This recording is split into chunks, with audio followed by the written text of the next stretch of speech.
Have you ever been scrolling through eBay and one of those listings for a CNC machine for like $200 pops up? And of course you know a lot better than to actually buy one? Well, this is one of them. Frankly, I've wanted one for a long time, just really to see what $200 can get you nowadays. Now, I'm not expecting too much from this machine, but if I'm able to make parts with it, I'll be pretty happy with it. Anyway, let's get this box opened and see what we have.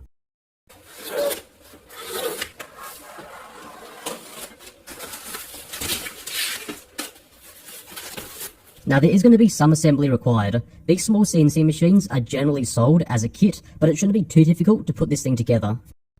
So according to the book, this machine is the 3018 Pro. There is a regular 3018 for a little bit less money, I think $20 less, but the Pro looked to be a more substantial machine, at least online, and I really want to give this thing a fighting chance at actually working. And credit where credit is due, these manuals look a lot better than they used to. Going by the photos, what we have are two pieces of plastic that work like some sort of enclosure. For filming purposes, I'm probably not going to use these. Now, it looks like the frame of this is going to be made from 20x40 V-slot aluminium extrusion. There's a bit of swarf left in the hole, so I might go in with a tap and clean it up before I assemble it. The table is also going to be another piece of V-slot extruded aluminium. It seems to be pretty sturdy though, which is a good sign. And we also have what looks to be our linear rods and our trapezoidal thread lead screws. I'm guessing there's going to be some sort of anti-backlash mechanism somewhere in the kit. If there isn't, we're going to be in a lot of trouble. It looks like they packed in a lot of screws, so hopefully we don't have any left over. We have a bunch of springs, and I guess this is going to be a part of that anti-backlash system. Now that's one thing I wasn't expecting, or at least I didn't get from the photos. The gantry columns are actually made from plastic, as are the front and back pieces of the frame. Now the plastic is pretty solid, and it's also very thick, but at the end of the day, it is plastic, so this might cause us some problems down the line. Now what we have here are some really tiny stepper motors. Going by the dimensions, these are going to be NEMA 17. For small mills of this size, that's probably going to be big enough, but honestly, these things are tiny. They've included some spanners and hex keys, I'm guessing to help put it together, and to undo the collet on the spindle. Now it looks like what we have here is a very basic clamp down kit. It's just some hex bolts and some thin steel. I've used this type of clamp down system before, and they never work all that well. In time, I'll probably end up replacing this for something a little bit more substantial. Now it looks like the Z-axis and motor is pre-assembled for us. According to the spec sheets, it's a 150 watt 775 motor, which is pretty small, though it is a pretty small machine. 775 is a pretty common motor size, so we can always replace it for a much bigger motor in the future. Now it looks like the whole assembly is made from plastic, which is a big red flag. Plastic is probably going to cause a lot of issues down the line in terms of rigidity, so it's something to look out for, and I might need to replace it. I'm guessing this is the offline control board, so we can control the CNC machine without the need for a computer. And it looks like we have the main Gerbil CNC control board. As far as first impressions go, they've done a pretty good job. Everything's packed in really nicely, nothing's damaged, and it looks to be really well made. Now putting everything together is pretty straightforward, and it should only take about an hour or so. The instruction manual is pretty good, and it's pretty clear on where everything goes.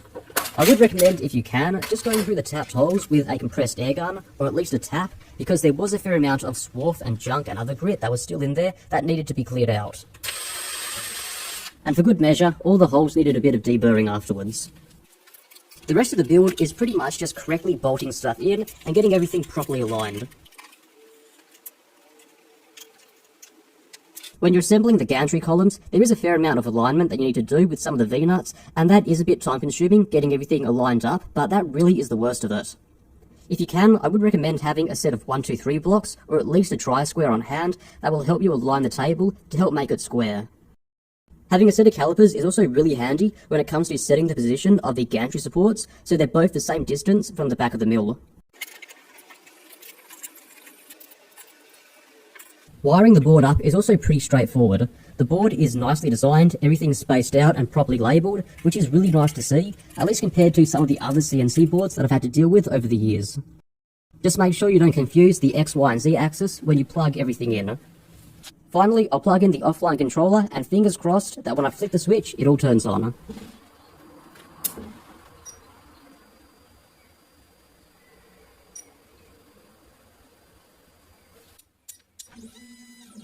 And thankfully, it seems to be working. Everything seems to be moving quite well without any problems. Overall, the build quality is pretty good, and the assembly process went without any issues. And I also like the offline controller. It's really simple and straightforward to use. So like I said at the beginning of the video, this is the CNC 3018 Pro. 3018 being the X and Y cutting area of 30cm by 18cm. Frankly, this is a pretty big cutting area considering the overall size of the machine. Measuring it, it comes out to being about 400mm wide by 330mm steep by 220mm high. For what I paid, I'm pretty surprised with how big it actually is. Now, I also was surprised to see the Vever logo on the machine. This is the same company that I bought the dividing head from. If I was going to make a guess, I would say that this is just a rebranded generic 3018 Pro. I don't think Vever make them themselves. I have seen other generic ones that look almost identical to this one, so I'd suspect that there's one factory in China cranking all of these out, and other brands just slapping their logo on it. Now the spindle on this machine uses ER11 collets. This one came with a 1/8 inch collet and a bunch of 1/8 inch cutters.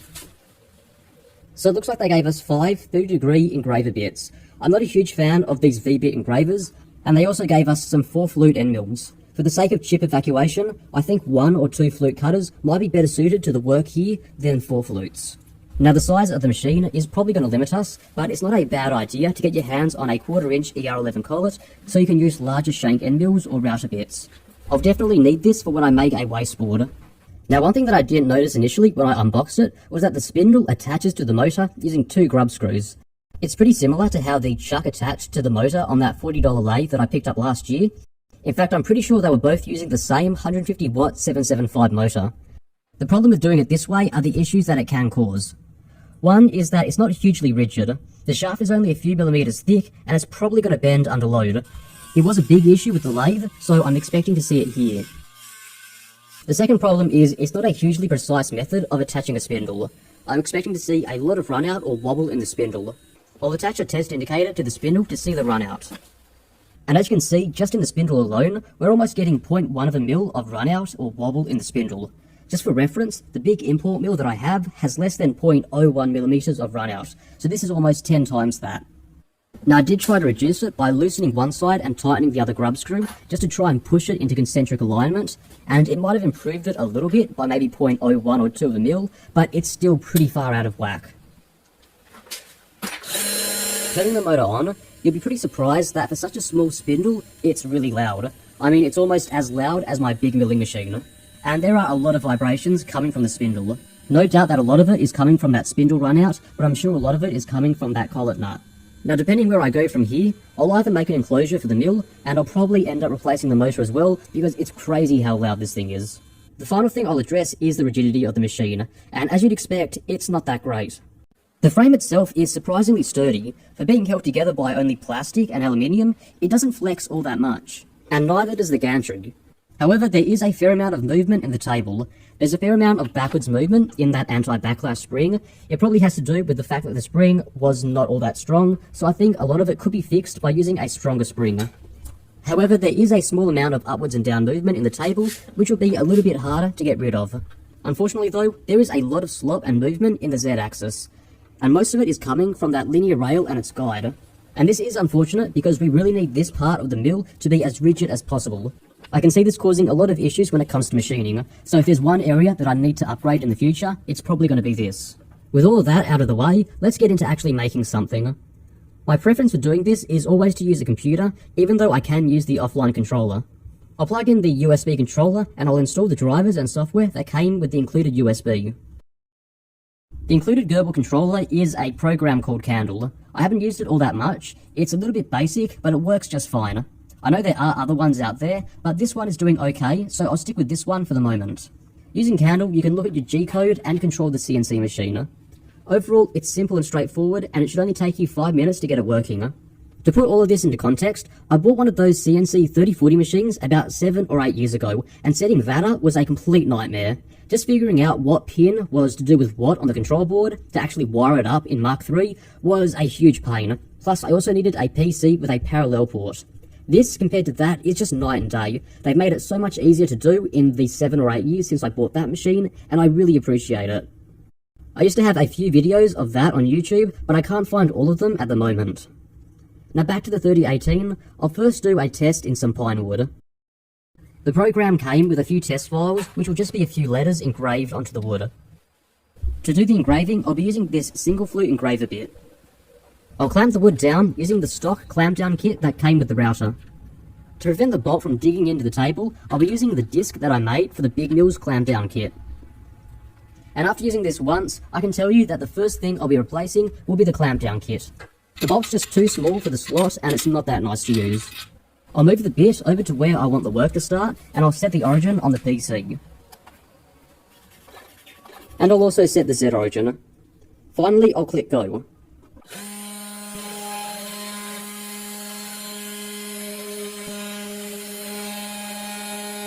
And purely as a wood engraver, I think I can give this thing a pass. The resolution is pretty good and the letters are coming out really nice and crisp.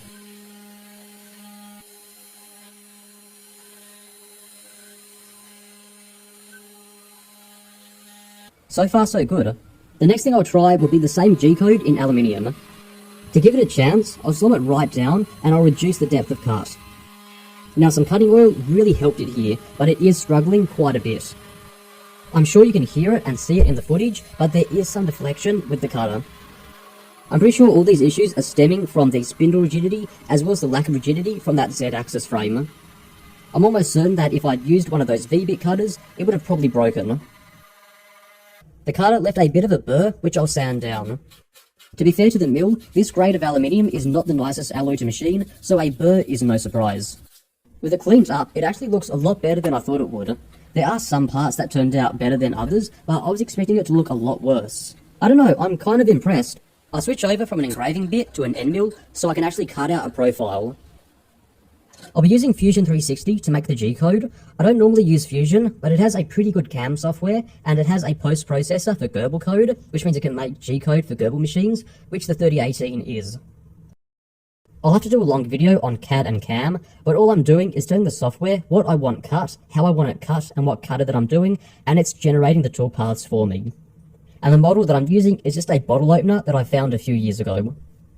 I'll do the first cut in the same pine that I used before. I'm doing a 1mm depth of cut at about 300mm a minute. I am having to vacuum it all up since the end mill's not evacuating chips that well, but so far it's cutting quite well. There are a few burrs on the wood, but so far I'm not getting any chatter and it's cutting quite well. After the cut, I could see that there was a fair amount of wood built up in the flutes. That pretty much confirms that a move to a 1 or 2 flute cutter would be the way to go. I also tried the same code with some hardwood. The 1mm depth of cut was probably a little bit too much for this machine to handle, even with a reduced feed rate. In the future, when I'm doing hardwood, I'll probably reduce it to a 0.7 or 0.5mm depth of cut. That would probably suit it a lot better. So for wood, this mill can certainly get it done. The next thing that I want to see is how well it cuts plastic. I used some double-sided tape to tape down some 3mm acrylic. Now acrylic is pretty messy to machine, but it machines up quite nicely. I'm using the same G-code as before, doing a 1mm depth of cut, though I'm able to take it a little bit faster than I was in the hardwood. With the cut done, the edges are a little bit rough, but some needle files can easily fix it up. Well, that looks to be done pretty nicely. Finally, I'll try machining some aluminium. I have seen people use these machines to machine aluminium, but typically they're upgraded in some way, usually a bigger spindle and some method of making it more rigid. Here, I'm only doing a 0.1mm depth of cut, and it's still struggling. The biggest issue at the moment is just that lack of rigidity. I'm sure if I could improve it, I could machine aluminium without too many issues. Well, for $200, I'm impressed. I know it has some problems, but I'm still impressed with the quality and what it can do. If you want to learn basic CNC and basic CAD and CAM, this might be worth considering. Just know that there will be limitations. And you know what? This can be a lot of fun to use. Even though it does struggle a bit, I've had a lot of fun using it over the past few weeks. With the standard machine, I would recommend sticking to only plastic and wood, but for me, that's not enough. Over the next few weeks, I'll try and pull it apart and see what I can do to upgrade it, and hopefully we can get around to machining aluminium in a few weeks' time. I'm really excited into seeing what I can get out of this machine, and hopefully turn it into something that's being capable of being called a mini mill. Anyway, I hope you enjoyed that. Thank you very much for watching. See you next time.